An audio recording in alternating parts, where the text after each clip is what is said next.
tua verdade, tua energia, tua ondas do mar, feito mar,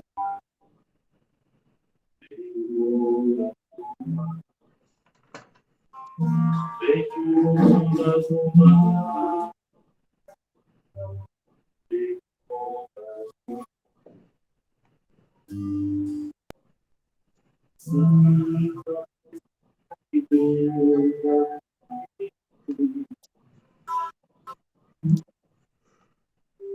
sinto minha alma falar por meio do coração.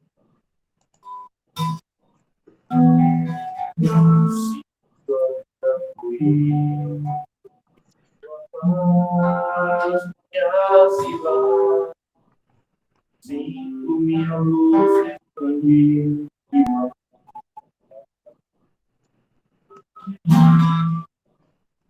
Sou sinfonia inteira, sou carinho aguenta, sinto a energia, sinto a vida, feito ondas do mar,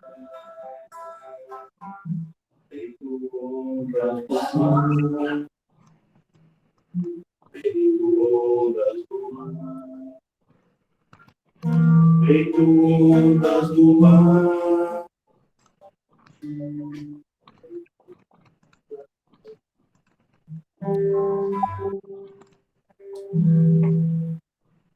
Vou pedir um favor para o Márcio. Márcio, recita os primeiros versos dessa canção.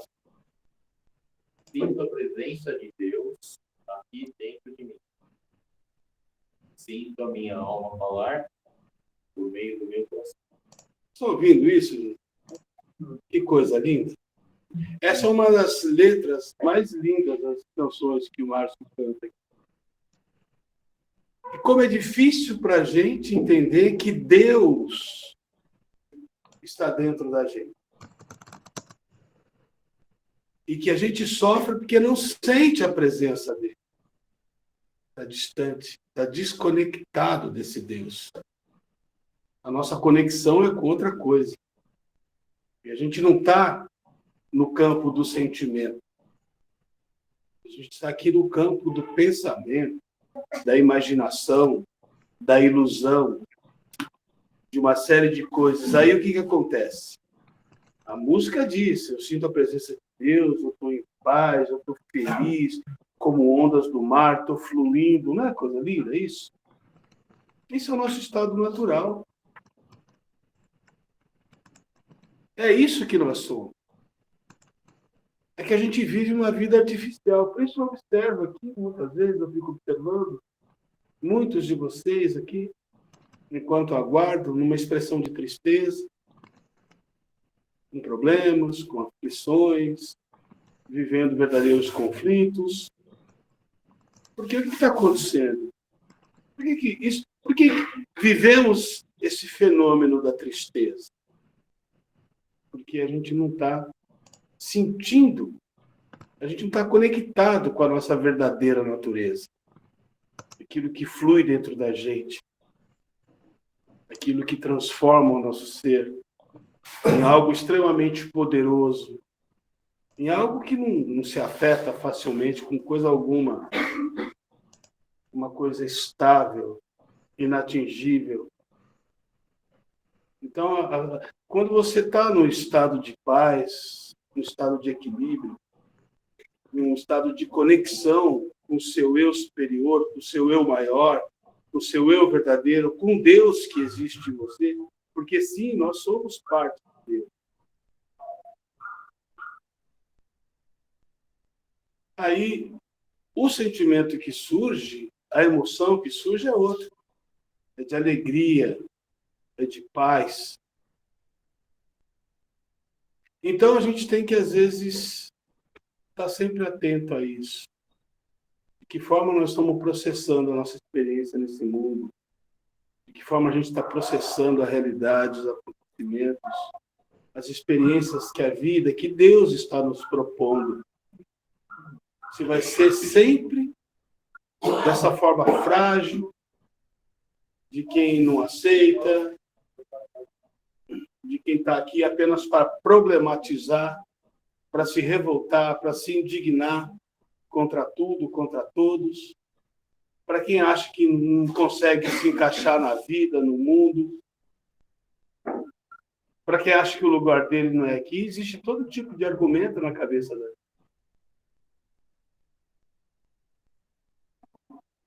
Mas no momento que tudo isso se desfaz, que a gente deixa, que a gente sai um pouco desse lugar e entra num lugar de aceitação, de rendição, de entrega. Eu vejo coisas muito bonitas aqui, eu vejo pessoas que são amigas, pessoas que se encontram aqui, isso dá sentido à vida delas, né? Eu vejo isso, eu vejo o quanto é importante um espaço como esse. A gente fica aqui só reparando. Então, a gente tem que ter mais espaços assim no mundo, a gente tem que cultivar isso cada vez mais, a gente tem que entender que nós precisamos uns dos outros, que nós podemos sim nos apoiar uns aos outros, que temos que olhar especialmente para aqueles que estão mais, né, mais tristes, mais escanteados. E a gente normalmente foge, né? Quando vê uma pessoa com a energia meio baixa, a gente sai correndo. Não é isso? A gente não gosta. É da natureza humana. Então, aqui a gente tem que fazer o contrário. A gente tem que procurar incluir essas pessoas cada vez mais, nos aproximarmos cada vez mais. E a nossa tarefa, eu sei que a maioria aqui hoje é trabalhadores, a nossa tarefa aqui é essa. É sermos fraternos, é nos interessarmos, termos empatia, tentar entender a dor do outro, tentar ajudá-lo a encontrar soluções. Às vezes ele só precisa de alguém para ouvir. Não é isso? Tudo bem, não sei nem por que eu já comecei todo esse discurso aqui. Vamos então dar início? Deixa eu desligar a luz aqui.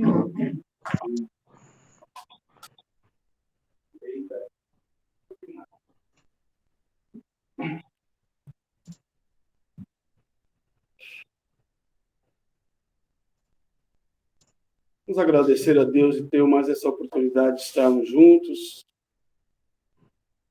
num ambiente como esse, um ambiente que nos acolhe, um ambiente fraterno, um ambiente onde nós encontramos todas as condições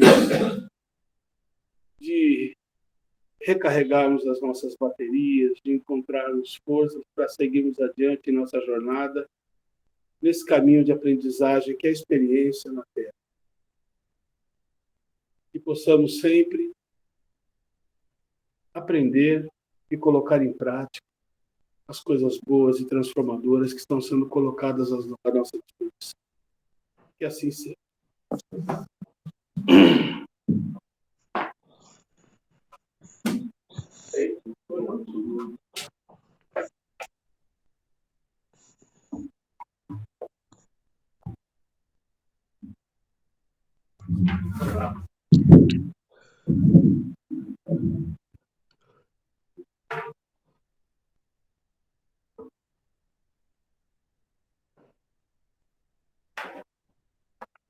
Algum recado?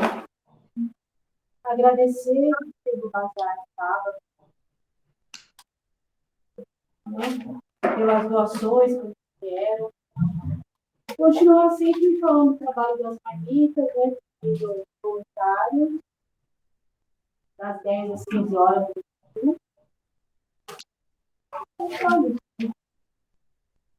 Bom, então vamos ler o trecho de Mateus, né? Você vai ler? Mateus capítulo 9, versículo 9. Partindo dali, Jesus viu um homem chamado Mateus, que estava sentado no posto do pagamento das taxas. Disse-lhe: segue-me. O homem levantou-se e o seguiu. Como Jesus estivesse à mesa, na casa desse homem, numerosos publicanos e pecadores vieram e sentaram-se com ele e seus discípulos. Vendo isso, os fariseus disseram aos discípulos: Por que come vosso mestre com os publicanos e com os pecadores? Jesus, ouvindo isso, respondeu: Não são os que estão bem que precisam de médico, mas sim os doentes.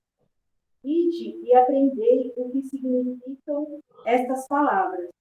Eu quero a misericórdia e não o sacrifício. Eu não vim chamar os justos, mas os pecadores. É isso aí. Então, essa é a passagem que fala do momento em que Mateus encontra-se com Jesus. Jesus diz a ele: segue-me, e ele larga tudo, abandona tudo, o trabalho que ele tinha, e imediatamente começa a seguir. E depois ele leva Jesus até a casa dele, junto com os amigos, com aqueles que seguiam Jesus, com várias pessoas, sem nenhum tipo de distinção, e ali eles começam a comer e começam a se criticar. Aí começam as críticas dos fariseus, né? Por que Jesus anda esse tipo de pecador com pessoas corruptas, como os coletores de impostos, como esse daí que ele chamou para ser seu discípulo? E aí Jesus diz: eu não vim para os sãos, eu vim para os doentes. Então essa passagem ela deixa várias reflexões. Mateus, de fato, representava o quê? Simbolizava o quê? Simbolizava um homem corrupto, pecador, que ele trabalhava a serviço do Império Romano. Ele trabalhava cobrando impostos, na coletoria. Ele era uma espécie de fiscal. E são pessoas muito mal vistas. A gente sabe, são pessoas detestáveis. Então, eram pessoas consideradas corruptas, pessoas que eram consideradas pecadoras, pessoas que trabalhavam a favor do inimigo, né? Porque eles estavam sob o domínio do Império Romano. Então, tudo de ruim, Mateus representava tudo de ruim. E não só Mateus, os amigos dele também da coletoria, que foram com Jesus e tal. E Jesus aproveitou e disse: ele não veio chamar os justos, mas os pecadores. Ele não veio para curar os sãos, para atender aos sãos, mas aos doentes.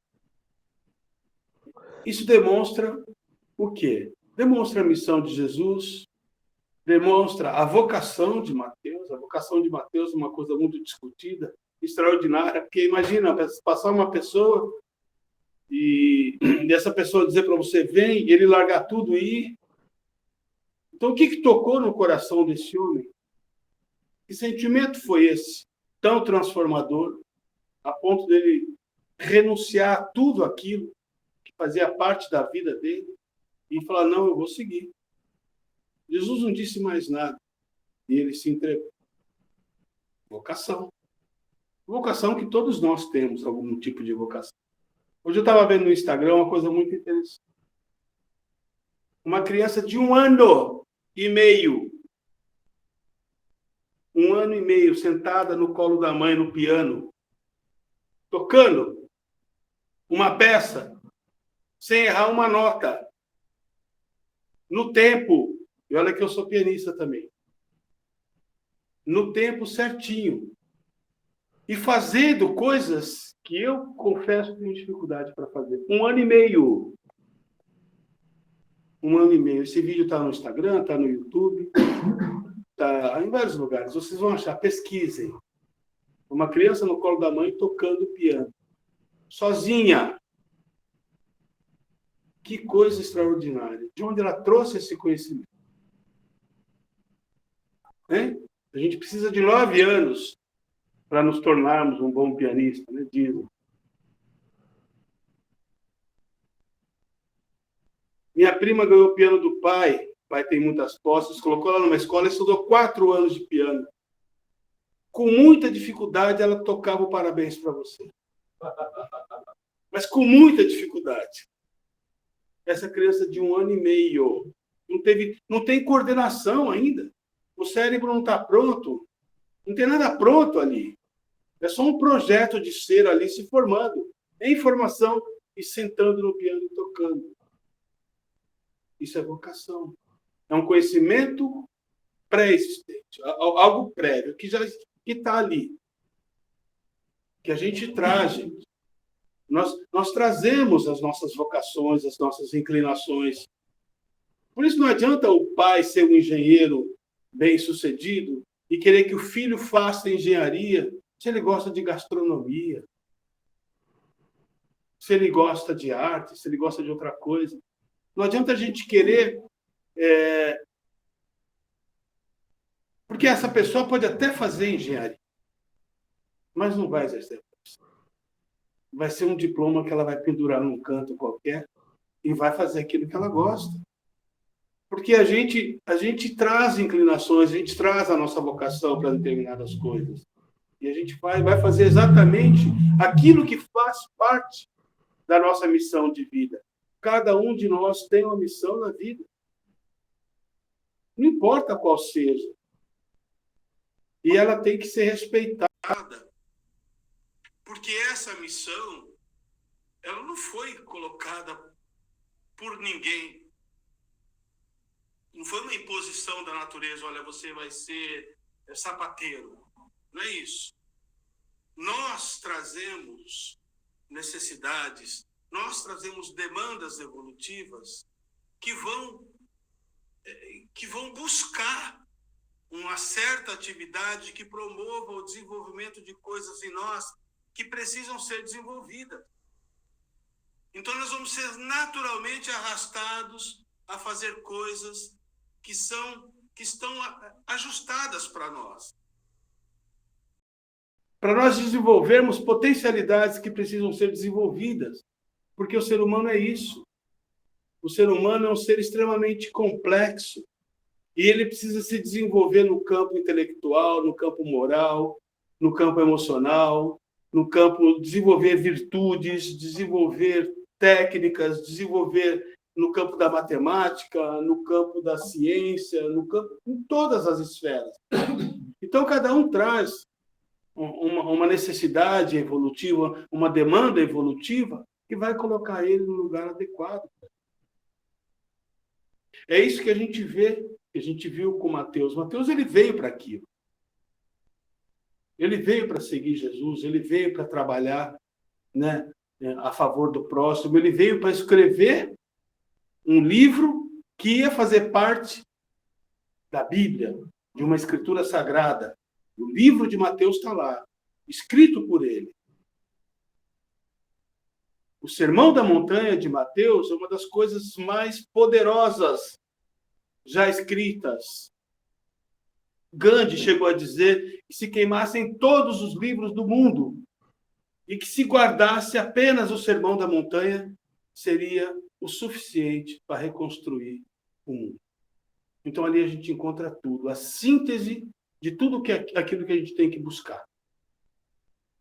Sabe?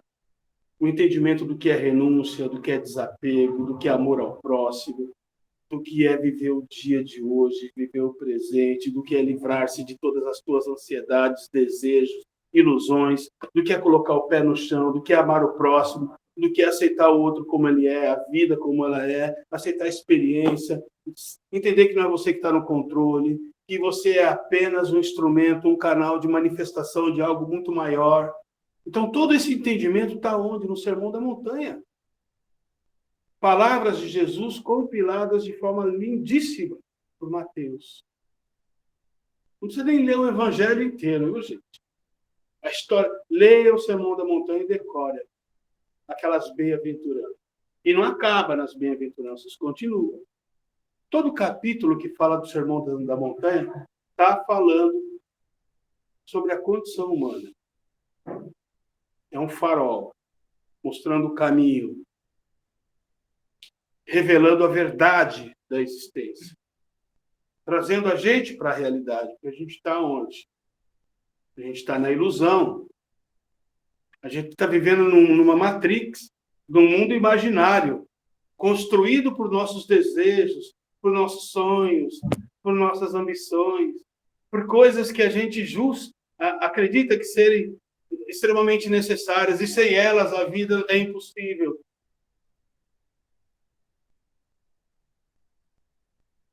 A gente está vivendo uma loucura tão grande que a gente não entende que a felicidade, ela acontece quando não existe mais nada, quando você já perdeu tudo.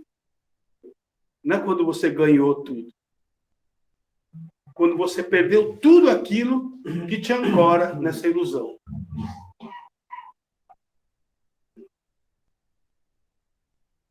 Isso não é o professor Paulo, o palestrante Paulo, o tio Paulo aqui que está falando, não. Isso são os grandes sábios do Oriente, os grandes iluminados que já tiveram nesse mundo. Todos eles dizem a mesma coisa. Que é quando você começa a perder o interesse, a se desinteressar, a largar, a soltar, a tirar o valor e a importância que você tem dado a uma série de coisas. Quando você se livra de todo esse entulho que ao qual você se agarra, essas coisas que você valoriza, que você dá tanta importância, tudo isso, quando você começa a soltar tudo isso e perder tudo isso, é que você começa a entender o que é ter paz, o que é viver em harmonia, o que é ser feliz. Aí você começa a perceber que existe algo muito maior em você. Muito maior. Que aquela versão que você perseguia de si mesmo é uma coisa muito pequena. Era um pequeno avatar que você tentava realizar para representar você de uma forma, né? De uma forma que fosse aprovada por todos. Então a gente tenta realizar um falso eu. Jesus dizia o seguinte: aquele que tentar realizar essa vida irá perdê-la, e aquele que perder irá realizar-se. Olha só, Jesus já dizia tudo, gente, é que a gente não entende. Essas coisas ninguém explica em templo nenhum. Porque isso não é uma questão religiosa, isso é uma questão filosófica, científica. Essas coisas não são tratadas com a profundidade que deveriam. Até porque aqueles que se lançam diante de um púlpito para falar de religião para os outros, também não sabem. Porque o conhecimento não é decorebas doutrinárias. O próprio Buda dizia num discurso lindíssimo dele que a verdade não está nos livros religiosos, dos livros sagrados. A verdade não está no discurso de não sei quem, de uma autoridade religiosa, não. A verdade está dentro de você. E ela só se realiza e se manifesta não é através de um processo intelectual, não. É um processo, é uma experiência. Você passa pela experiência da verdade. Isso não é para qualquer um. É para quem está disposto mesmo a renunciar a uma série de coisas e se entregar em busca do conhecimento da verdade. Jesus falava a verdade para os seus discípulos e dizia para eles: isso que eu conto para vocês, eu conto em secreto. Para os outros eu não posso dizer a mesma coisa. A vós é dado conhecer o mistério do reino de Deus. Aos outros não. Essas são as palavras, eu estava esquecendo. Então é isso. Nós precisamos ser iniciados em coisas verdadeiras, coisas maiores. Sair um pouco da questão da crença, de acreditar no que foi dito, no que está escrito, no que falaram. Não, não. Vamos fazer investigações. Vamos fazer perguntas que nós não fizemos ainda. Vamos olhar para dentro. Vamos silenciar. O silêncio revela muita coisa. A meditação é poderosa por causa disso. Silêncio, gente. Vamos sair do barulho. O barulho é próprio dos homens. O silêncio é próprio de Deus, vai dizer Cristo. E é verdade. O silêncio é próprio de Deus. Então a gente tem que aprender o poder que a gente, de realização que a gente encontra no silêncio. Sair um pouco, sabe, desse campo de informações. A gente está sendo ativado o tempo todo por um conjunto, por uma malha, por uma rede de informações e não consegue sair disso. Não. Vamos parar e vamos se distanciar de tudo. Nos tornarmos testemunhas de nós mesmos, observadores, sem nos envolvermos com o pensamento. Deixa o pensamento vivo, vamos observando, vamos treinando isso, esse deslocamento. Aí vocês vão entender o que vocês são. Vocês vão entender que vocês não são o personagem de nenhum filme. Vocês estão na plateia. Vocês são espectadores. Uma vez perguntaram para o Nisargadatta, para ele dar uma definição, né, do nosso eu verdadeiro. Ele falou, é simples. Você conhece uma tela de cinema? Conheço. A tela de cinema existia antes de começar o filme? Sim, existia. A tela de cinema continuou existindo depois que acabou o filme? Sim, continuou. Pois é, você é a tela do cinema. Sobre você está sendo projetado um monte de imagens. Mas isso é um filme que tem início, meio e fim. Vai acontecer tiro nesse filme? Vai. Esses tiros vão atingir a tela?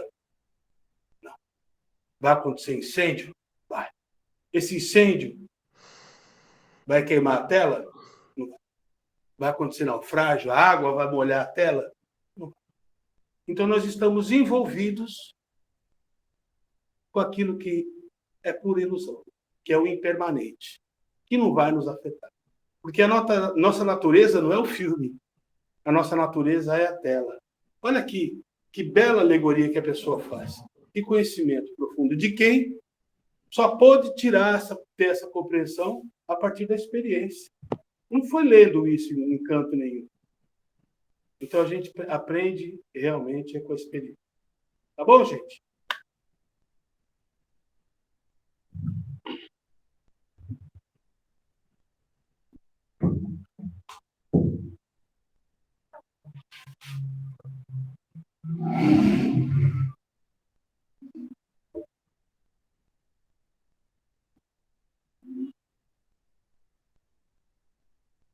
Então, agora chegou o momento das orações.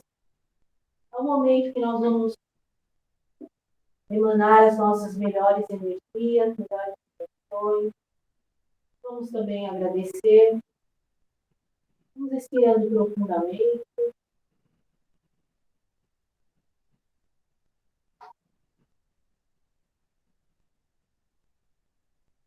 Agradecendo ao Pai da vida, Pai de amor e de infinita misericórdia, por mais um dia de vida, por mais uma oportunidade, por estarmos aqui reunidos, pela nossa saúde, pela nossa família,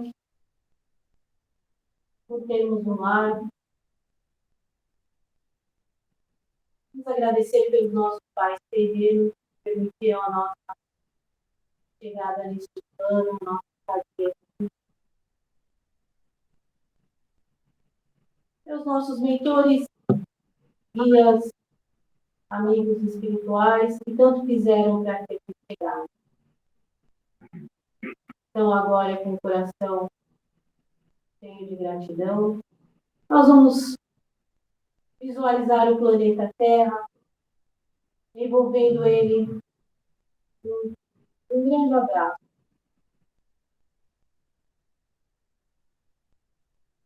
Mandando todas as nossas melhores energias, melhores intenções.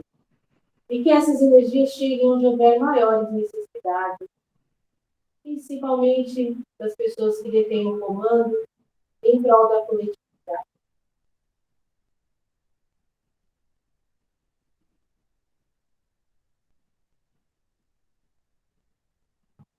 Vamos agora envolver essas energias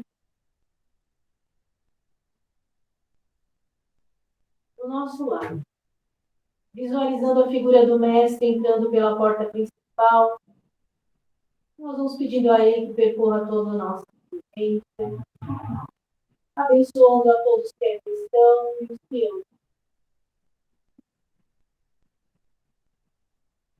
Vamos agradecendo ao Mestre. Vamos agora pensar naquelas pessoas que gostaríamos muito que recebessem essas energias, trazendo a figura delas a nosso respeito, encarnadas ou desencarnadas.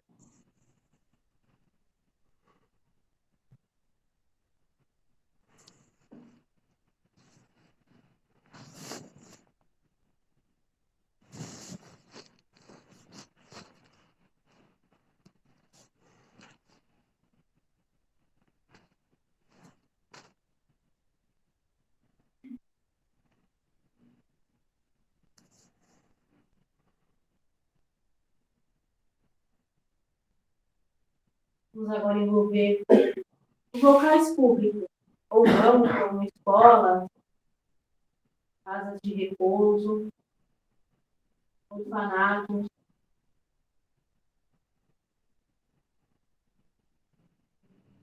penitenciários,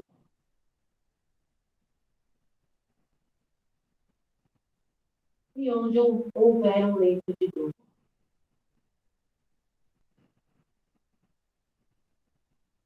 Vamos agora até os nossos locais de trabalho. Vamos visualizar todo o local. E neste local nós vamos pedindo permissão para trabalhar de forma correta, transmutando toda a energia contrária. Que luzes safirinas adentrem, beneficiando a todos que ali trabalham conosco.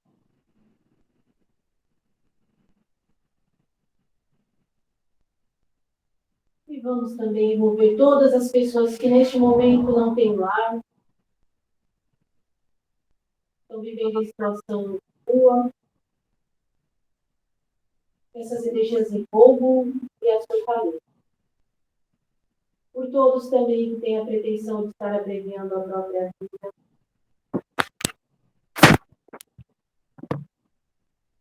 E vamos vibrar por esta casa. Por todos os trabalhadores encarnados e desencarnados. E agora vamos colocar essas energias aqui no centro do salão e entregá-la a cargo do plano maior para que levem onde houver maiores necessidades.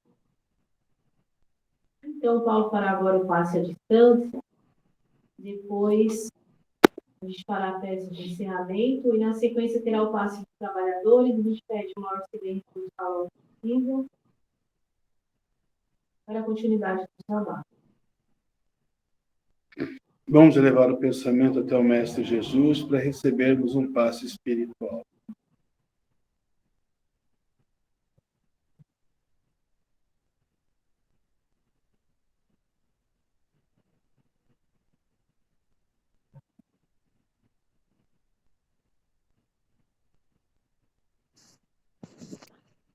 Graças a Deus.